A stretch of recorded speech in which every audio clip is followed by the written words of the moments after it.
So thank you so much for being here this morning. My name's Ashley White. I'm a senior policy researcher at the Massachusetts Taxpayers Foundation. For those on the call who might not know who we are a nonprofit, nonpartisan public policy research organization located in Boston. Been around for a long time, really most known for, I think, our expertise around public finance and the state budget, but have also done a fair amount of research and work in healthcare policy and transportation and education, which is why we're here this morning. For those who may not have been here last time, this is the second edition of what's in the early education budget. We did the governor's budget back in March. Now we've obviously moved on to the House budget. And really the purpose of these presentations, I think, are twofold. One is we as an organization and me as a researcher want to be a resource to folks in the field. And then two, I think as an organization, we also want to be able to expand our reach and continue to be helpful to a myriad of folks in the state and outside of the state. And so, if folks have any interest in learning more about MTF or the research that we're doing, particularly around early education and care, would love to talk offline about that. But with that, I'm going to get going. So just the agenda today, I'm going to go over some definitions to start. I got some really helpful feedback after the last presentation that terminology that I've used is not necessarily universal. And so wanting folks to just be on the same page about some of the terms that I'm using. And then I'm going to go into the fiscal background a little bit. I know folks who were here last time might say what can change in 2 months, but actually there's been some updates. So want to share with folks what's going on there. And then going to get into the House budget, going to provide an overview of the House budget first before really diving into sort of the early ed specific items as well. So definitions, I'm not going to go through all of these so folks can kind of peruse as I'm talking through, but I did want to mention a couple that I think are important. One is the use of the word surtax, which I used this last presentation. What I mean by surtax is that's also known as the Fair Share Amendment, the millionaire's tax, right? This is the 4% tax on income above $1 million. And so if I say surtax, that's what I'm referring to. The other one that I just want to mention is the transitional escrow. So there's a transitional escrow account. This is the fund where surplus revenues are stored. So that term is sort of used synonymously with sort of surplus tax revenues. That's what I'm talking about. So just wanted to highlight those two. But again, a few terms on here, hopefully helpful for folks moving forward. But of course, feel free to interrupt me or flag anything that perhaps I'm not being clear on.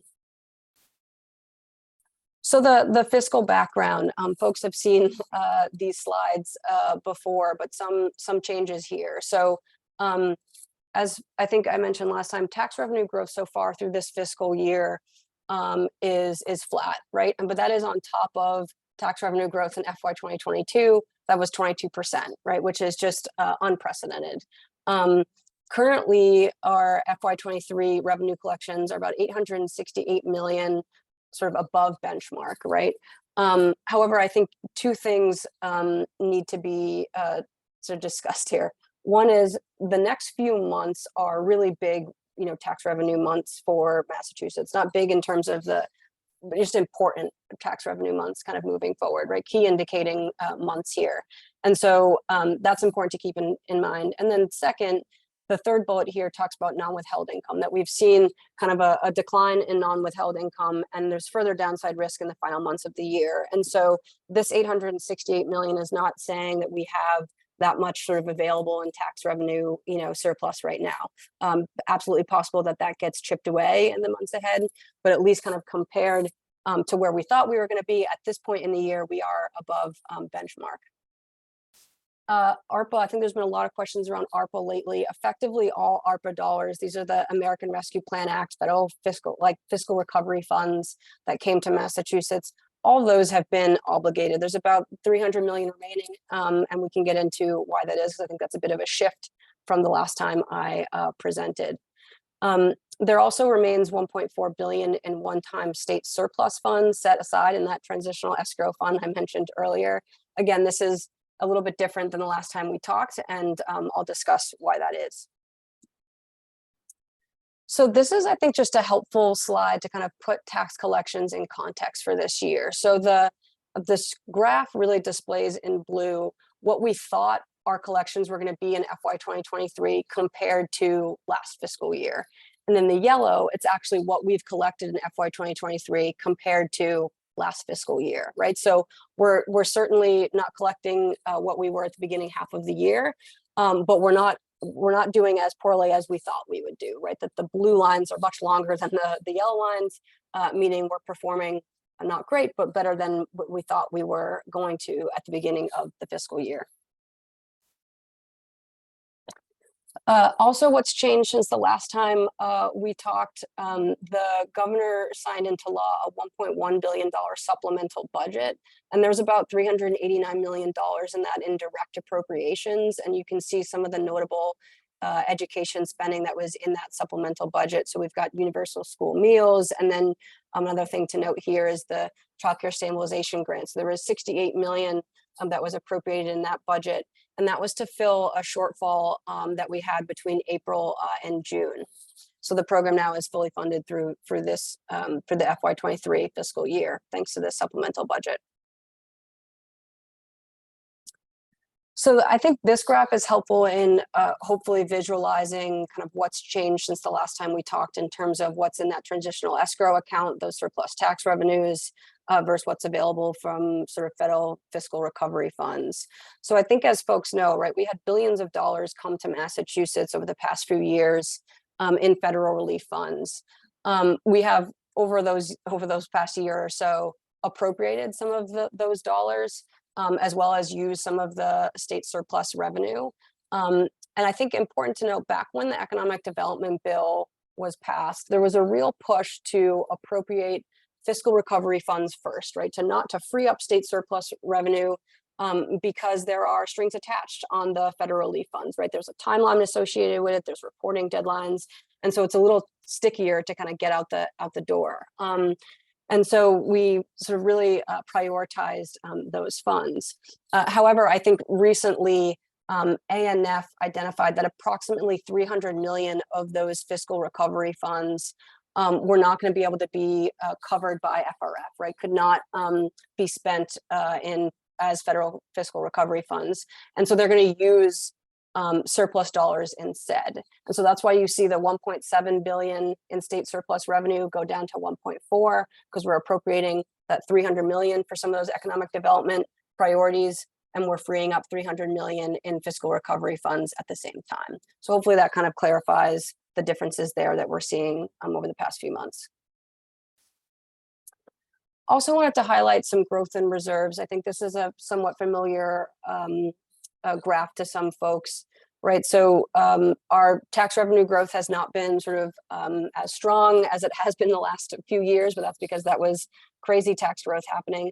But we also have been able to kind of build up our stabilization fund balance and other reserves. For folks who might not know, the stabilization fund is basically the state's emergency savings account, right? This is for us to kind of put money away in case there's any sort of economic downturn in the future.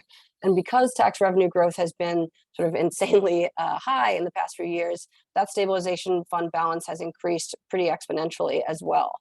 At the same time, we've also put money away in different trust funds. So there's a Student Opportunity Act fund, there's an Early Education and Care fund, and then we have this transitional escrow account, which I just talked about, right? That has $1.4 billion in it as well. So you can see we're broaching sort of the $10 billion mark in terms of reserves that we have in case of sort of an economic downturn. So I'm gonna just do some high level kind of overview of the House budget and then get into some of the early ed items. So again, here's our favorite top 5 things you should know. The House budget is reflecting the sort of first year phase in of a $1.1 billion tax policy reform package. The House also, similar to the governor, creates a structure to collect and track and use income surtax revenues. Again, similar to the governor, but a bit more complicated than the governor's plan, and we'll get into why that is a bit later on. The House also uses surtax spending on K-12 education and the MBTA, a bit more than what the governor did, and a bit less on higher education and early education. The House is prioritizing investments across the education sector, and so they are including funding about $161 million to continue the universal school meals.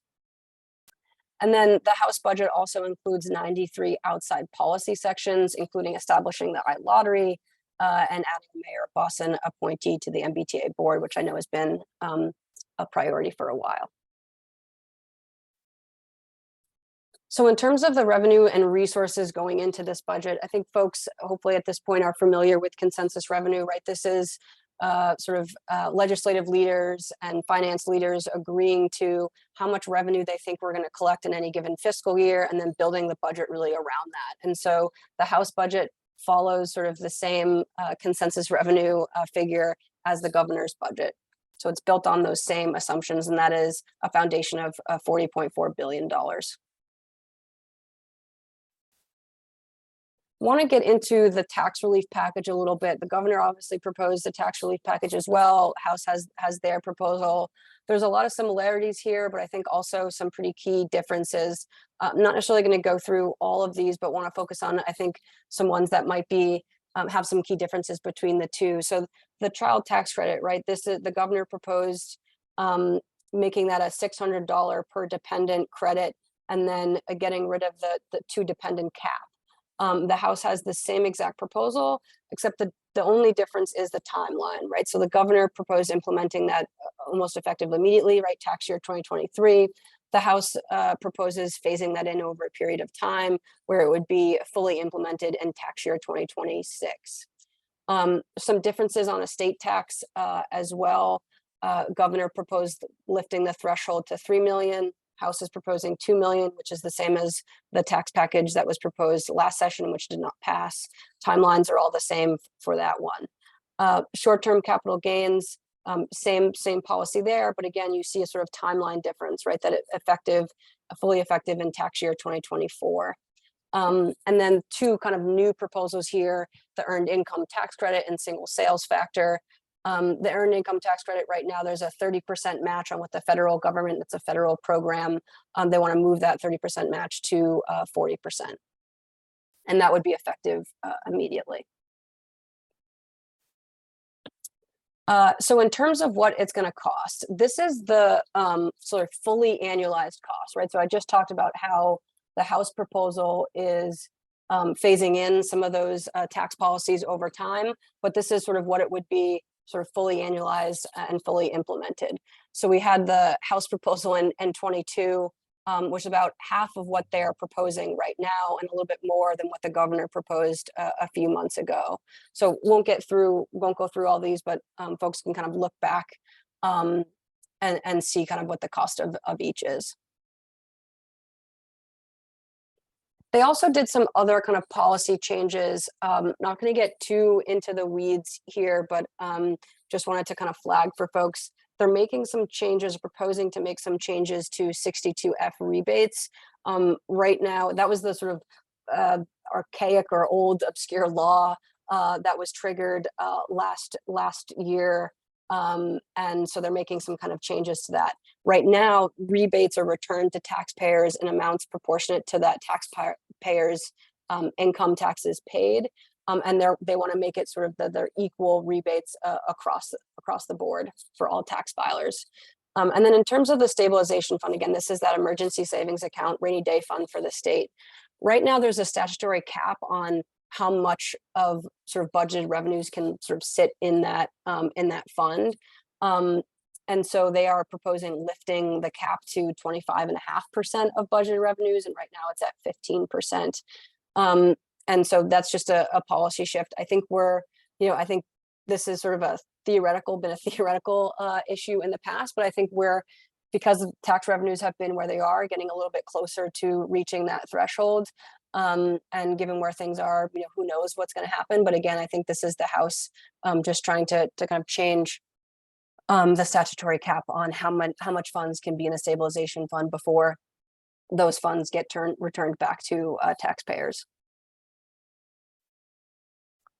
So in terms of managing surtax revenues, the governor's proposal and the House proposal is relatively similar, right? They both have a proposal to kind of collect and track and spend income tax revenue.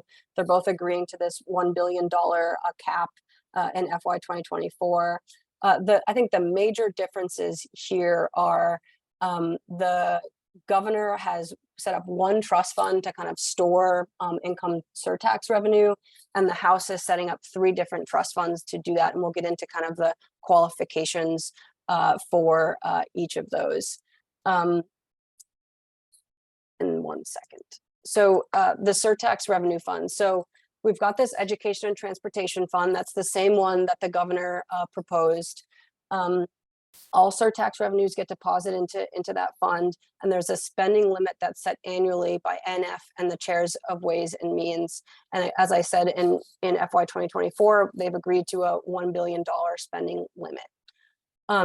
House goes a little bit further, and they set up 2 more funds, right? There's this Education and Transportation Stabilization Fund. That is a reserve to supplement any shortfalls in income surtax revenue. So I think they're trying to be able to kind of weather any volatility from those revenues. They also set a minimum balance for this fund of 33% of that spending cap. So in FY 2024, it'd be 33% of that $1 billion.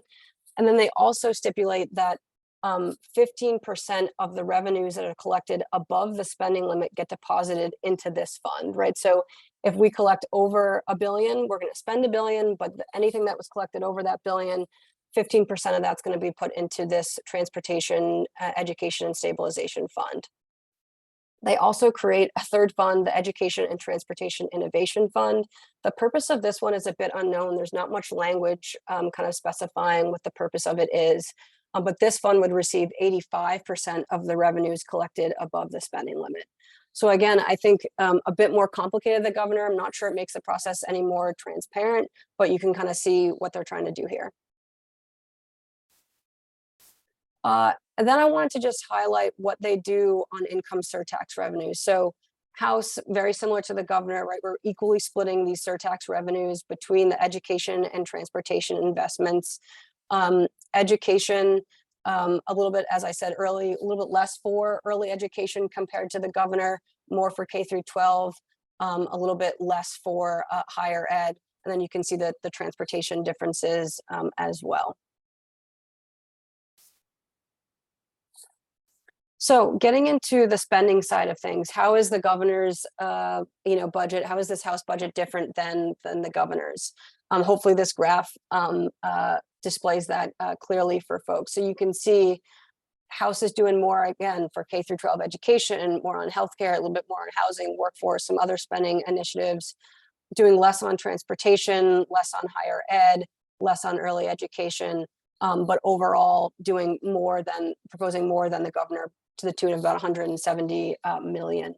I do think it's important to note, and we're going to get into this a little bit later, the decline in sort of early education, I think, doesn't account for the fact that they are anticipating 200 million or so in iLottery money that would be dedicated to C3. It's not included here because those funds aren't appropriated, and we'll get into that, as I said, a little bit later. So just wanted to make note of that, but this does not account for potential iLottery revenues going to early ed. Big picture spending here. I think this, again, just shows the differences between FY 2023, what the House is doing compared to FY 23 versus what the governor is doing to FY 23. Then want to get into House debate here. So just so folks know, right, every slide before that does take into account what happened on the House floor, any sort of line item increases and that kind of thing, but did want to just spend a few minutes kind of talking at a high level what happened on the House floor, right? So we had 3 days of debate, and the House added about 130 million in new spending, and then 46 outside section policies as well. A majority of sort of that spending was in the form of earmarks, right? So you can see about almost 64% of new spending was related to earmarks, compared to 37%, which was sort of new spending supported by sort of broader programmatic investments. A lot of earmarks adopted. So this is a graph to kind of show how many earmarks have been adopted over time.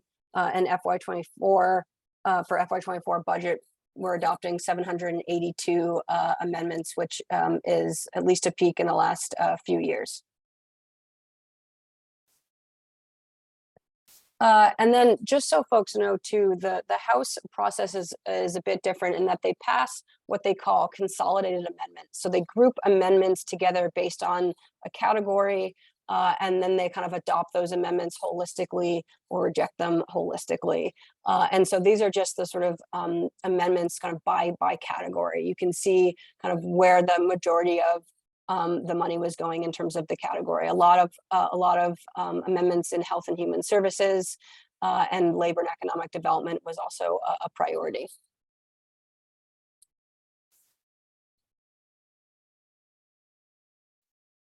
So moving on, want to dive deep now into early education and what's going on in the House budget in regards to that. So top 5 things here to know. House budget is about $1.3 billion budget for early education and care. Included in this budget is $290 million, which is appropriated for C3 stabilization grants, but they're also dedicating iLottery revenues to a newly created early education and care operational grant fund, which would be used for C3.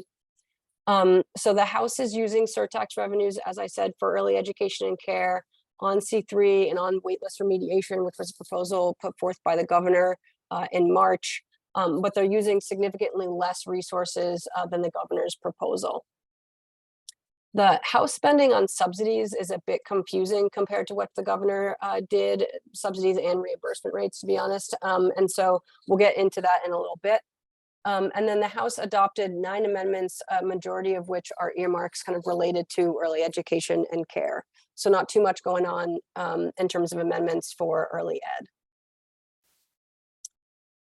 So into the sort of EEC spending here, starting with kind of amendments, just wanted to give an overview of what was happening on the House floor. So there were about 17 early education amendments that were proposed. As I mentioned, 9 of them were adopted. 6 were local earmarks, so majority of them were local earmarks, and 3 increased line item spending. And the sort of total bottom line increase across those 9 amendments adopted was $1.4 million. Just getting into a bit of the details on amendments, some notable ones that were adopted and some notable ones that were not adopted. So there was a pretty big increase to Reach Out and Read, about $750,000 more for that, about $100,000 more for a job training program at More Than Words. And then across 2 different children's trust fund line items, there's about a $350,000 increase for that. Seemed like it was towards staffing and that sort of thing. Some notable amendments that did not get adopted. One was exempting the EEC from the OSD's price limitation law. I think folks should be somewhat familiar with this. This has come up quite a few times, and that amendment was not adopted.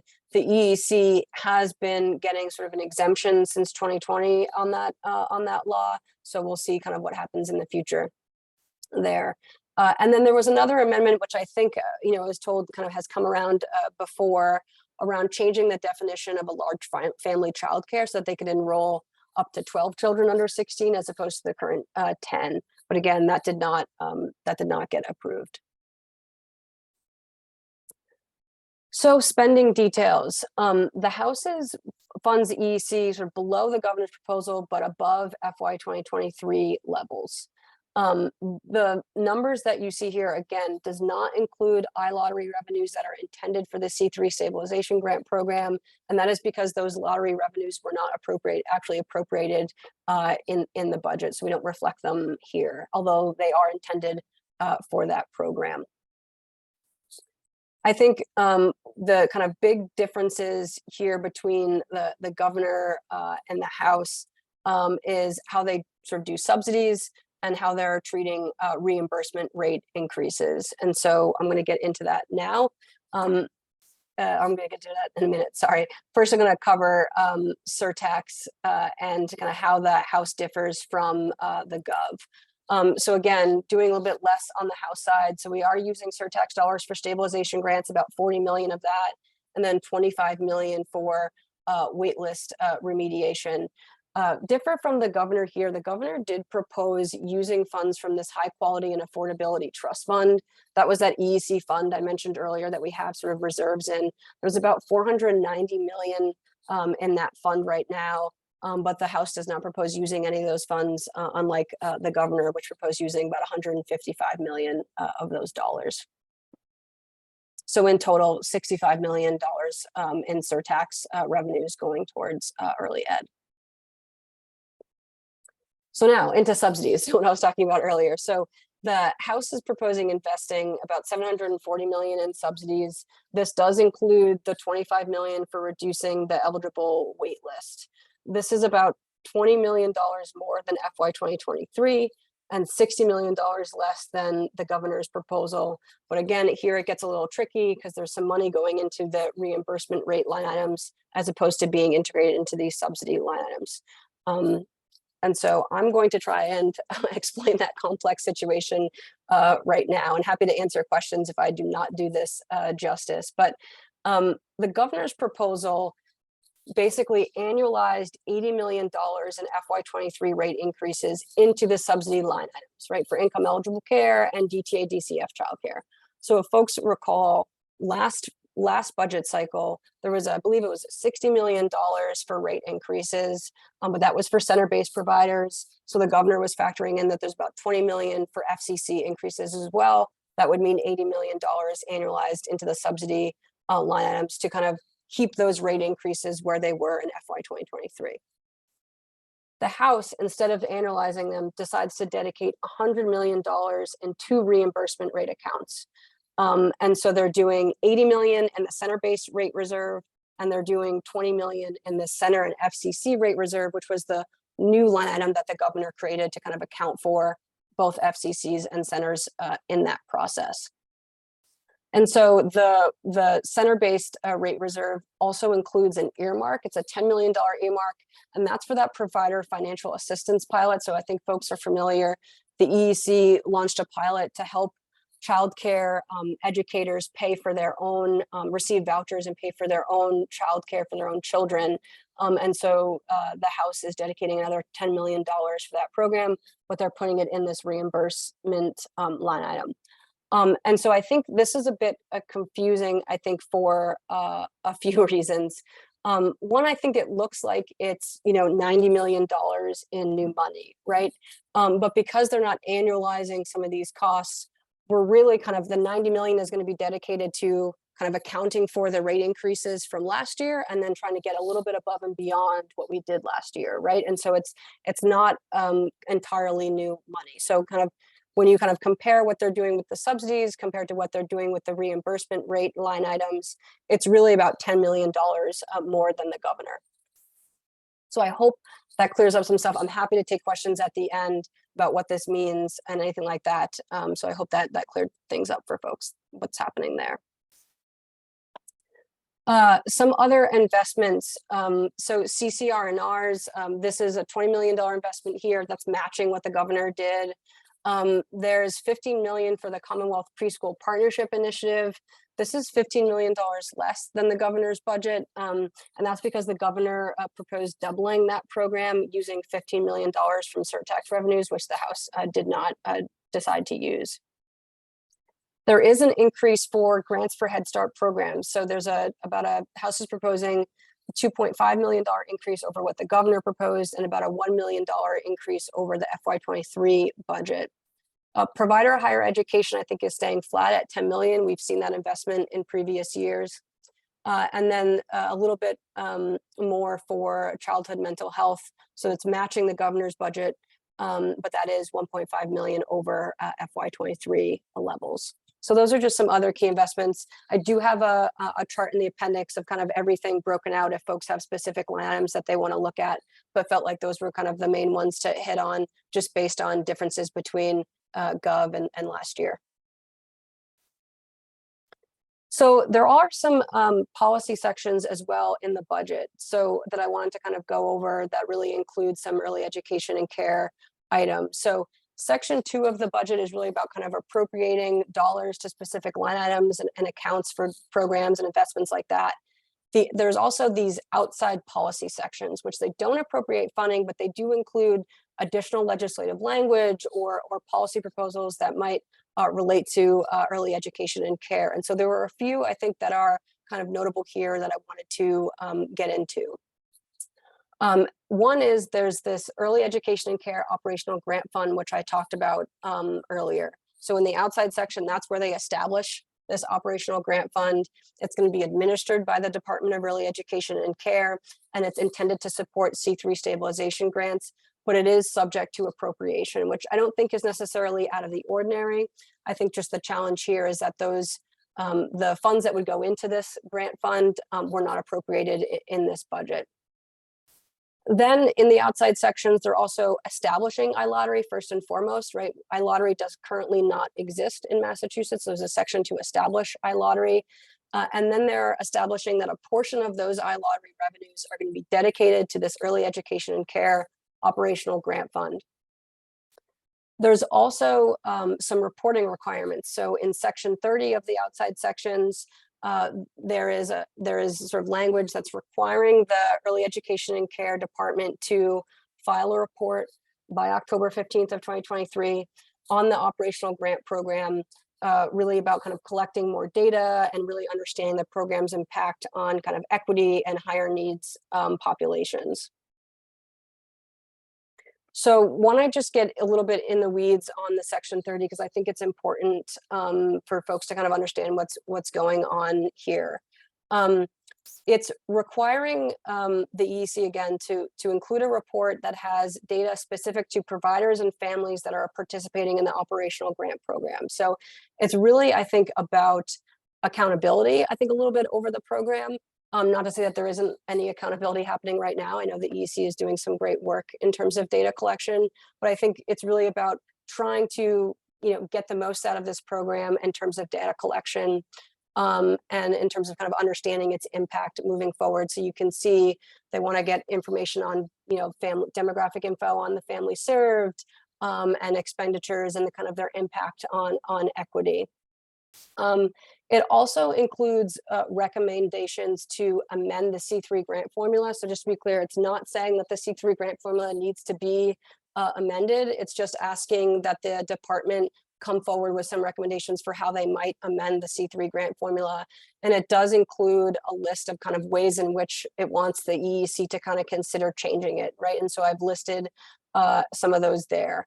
I don't think that it's a coincidence that I think this section comes at a juncture when the state is really kind of taking over this program in full, right?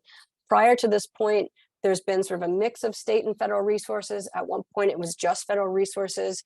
And now we're getting to a point where it's just going to be all state resources dedicated to this program. And so, again, I don't think it's a coincidence that this is happening at that time.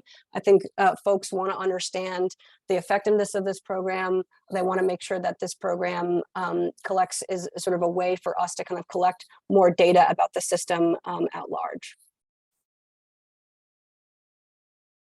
So in terms of what's next, now that House budget, final budget is done, the next major step is the Senate Ways and Means Committee is going to release its budget proposal in early May. So coming up pretty soon.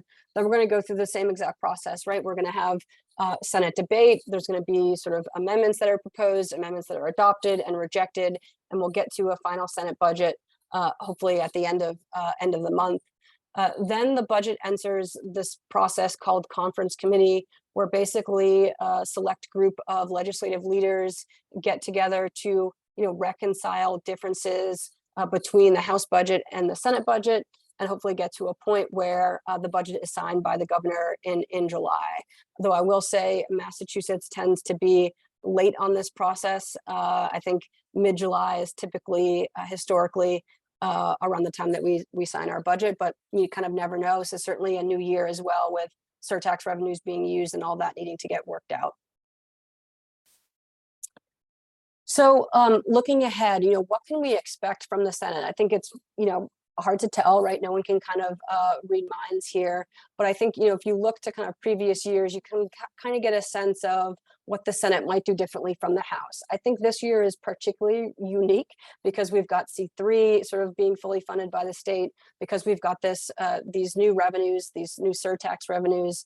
But again, I think you can maybe see some trends here, right? That Senate typically, this is probably some wonky stuff here, but they typically organize line items a bit differently than the House, and they add, some language of their own to certain accounts.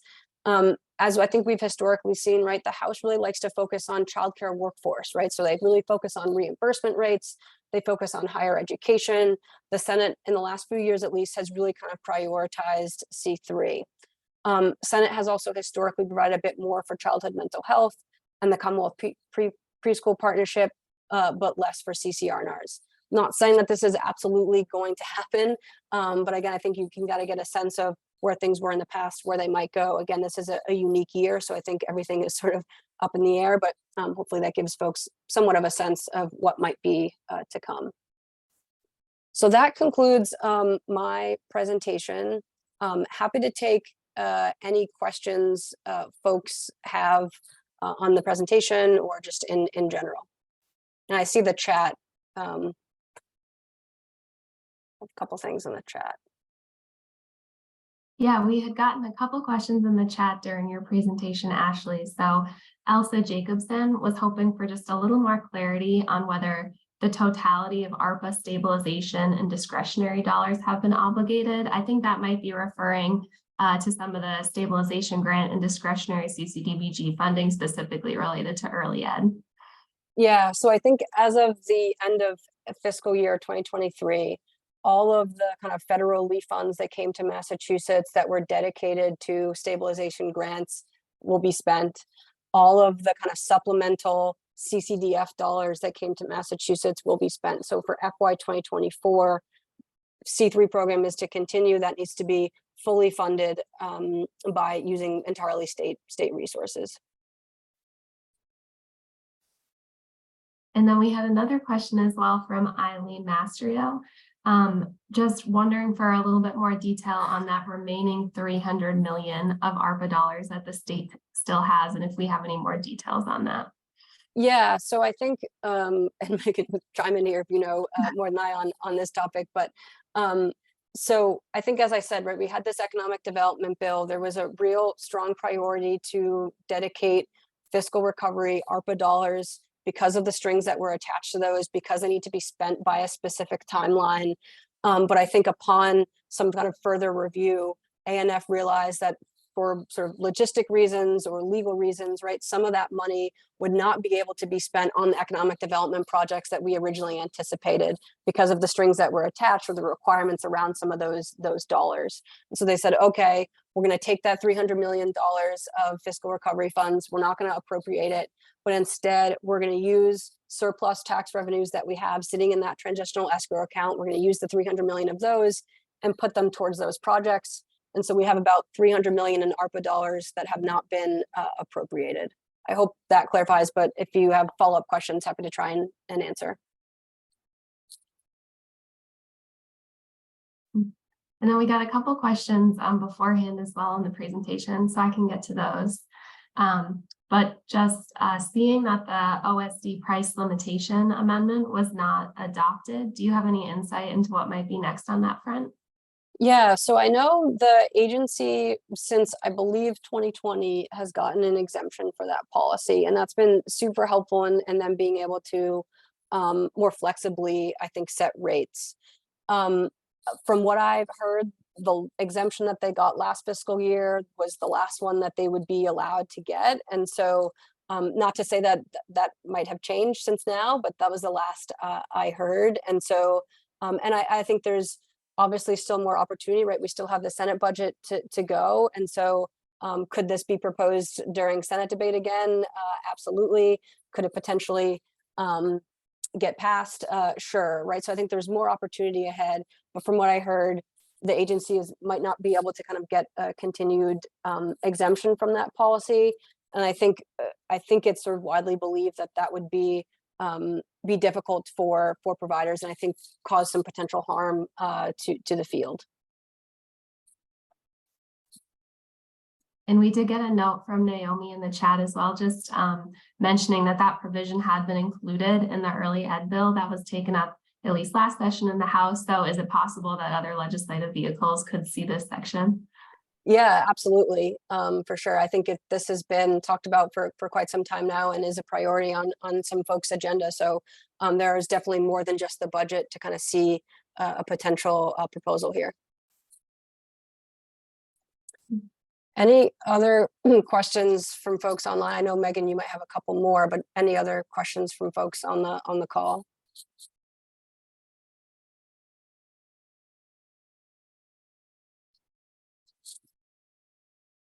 Okay. I can ask another one that we got earlier. But just curious what your thoughts might be on the feasibility of that C3 report that we saw included in the House budget, especially given the deadline that's included of October.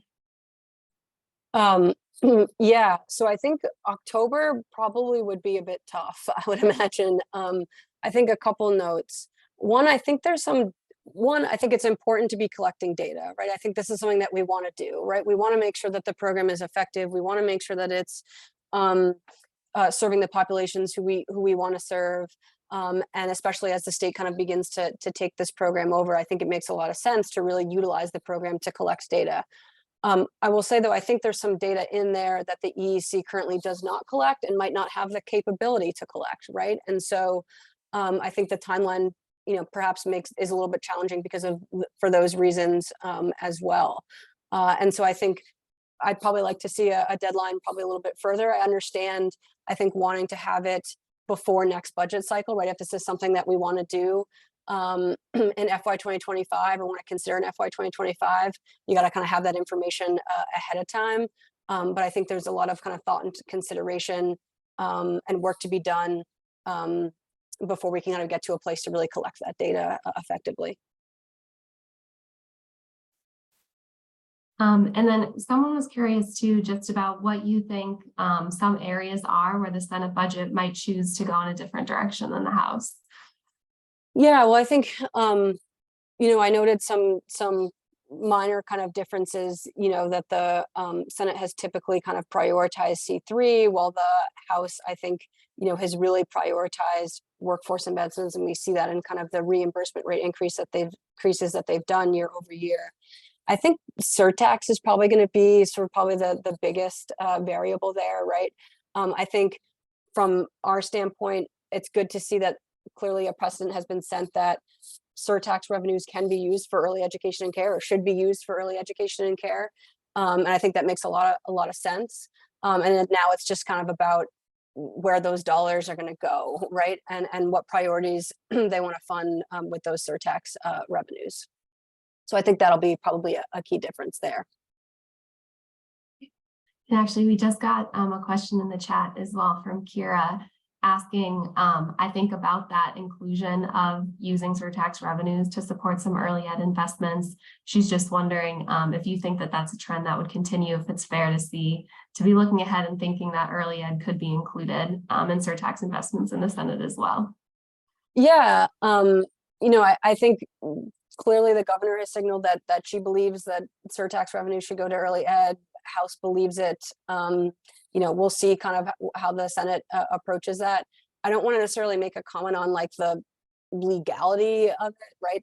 I'm not a constitutional lawyer, and I think there are some questions about, does early ed mean public education, or kind of how to use those dollars, right? And I don't necessarily have the expertise to answer that. I think from a common sense standpoint, early education and care is a priority.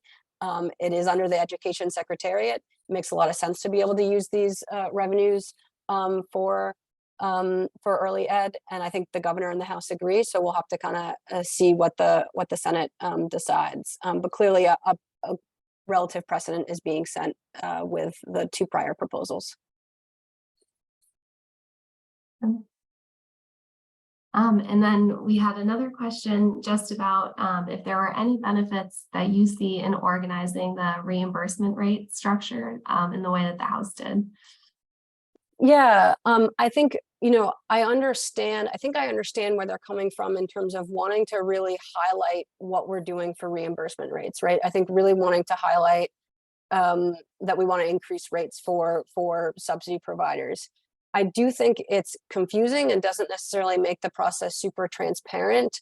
And I think it sort of undermines our ability to annualize those, moving forward, right? That historically speaking, you do a rate increase and the, following year, you try to annualize those rate increases into the subsidy line items and then perhaps continue to marginally increase rates, along the way. And I think this process sort of makes it look like it's $90 million in new money towards rates, when it's really kind of trying to pay for last year's rates and any rate increases that we have in this upcoming fiscal year. So that's kind of my take on it. And then I see one from Lydia, thank you, about predictions on the iLottery. So a couple notes here. One, I think folks are anticipating, I think these are estimates, right? That about $200 million or so is going to come from iLottery. Again, iLottery currently does not exist.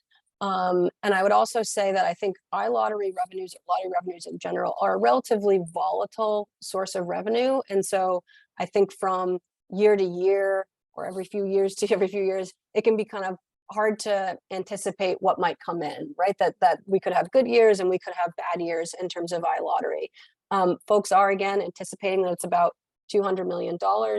But again, I think we could definitely see some volatility in those revenues. So, you saw, I think the House indicate that there's, 490 for C3 because they're accounting for $200 million in iLottery. So there's some anticipation there. But again, those funds aren't necessarily being appropriated in this budget. Could that get fixed in conference committee if this is a proposal they want to keep? Absolutely. So I don't think it's necessarily cause for super alarm, but just wanted to be clear on the numbers when I was going through the presentation that it didn't account for that. And the reason it didn't account for that is because they were not appropriated. Hopefully that was helpful. Any other last questions? Was that all the ones we had, Megan? Okay. It was, yes, but I think we just actually got another in the chat. Okay. Asking if you could clarify the role of the outside policy sections, specifically related, and you might have to get these references off the top of your head, but how Section 8 relates to Section 6. And I think those are both related to iLottery. Yes. Yeah. So I think Section 6 is establishing that a portion of iLottery funds are going to get dedicated to this early education and care operational grant fund. And then Section 8 is, hey, we're going to create this operational grant fund and you're going to put iLottery revenues there. And so one, iLottery needs to pass for these things to come to fruition, right? And I guess, the question in terms of the two being connected, I think it's more important. I think that the key here is more important that the iLottery would need to exist for these things to really come to fruition. That yes, first, Section 6 is establishing, that a portion of those iLottery revenues go to this fund, and that fund has to exist for that to happen. I think those two things are not necessarily going to come in conflict with each other. I think the bigger variable is does iLottery get passed in the budget? I think that was our last question in the chat. Okay. Thanks, Amaris. So thank you all so much for coming this morning, and thank you for the very thoughtful questions. If folks, yes, Naomi will send out the slides, so give us a day or two, but we'll send a follow-up email with the slides. And if folks have questions that they want answered offline, happy to be a resource. We are hoping to, or we are looking to have another one of these presentations. I think, as I perhaps mentioned at the beginning to some folks who were on early, we're playing a bit around with the timing. I think these are new presentations, and so we're trying to just figure out kind of what's the best timing and what works for most people and what can be most helpful to everyone. And so for the Senate budget, I think we're going to delay a little bit and wait till kind of a little bit into June. And that way we can have a better understanding of what might be happening in conference committee and any kind of differences we might be able to tell between the Senate final and the House final and hopefully provide some additional insight to folks. So be on the lookout for those invitations for sometime in early to mid-June. But thank you again for coming this morning. Appreciate all of your thoughtful questions and look forward to seeing you again soon.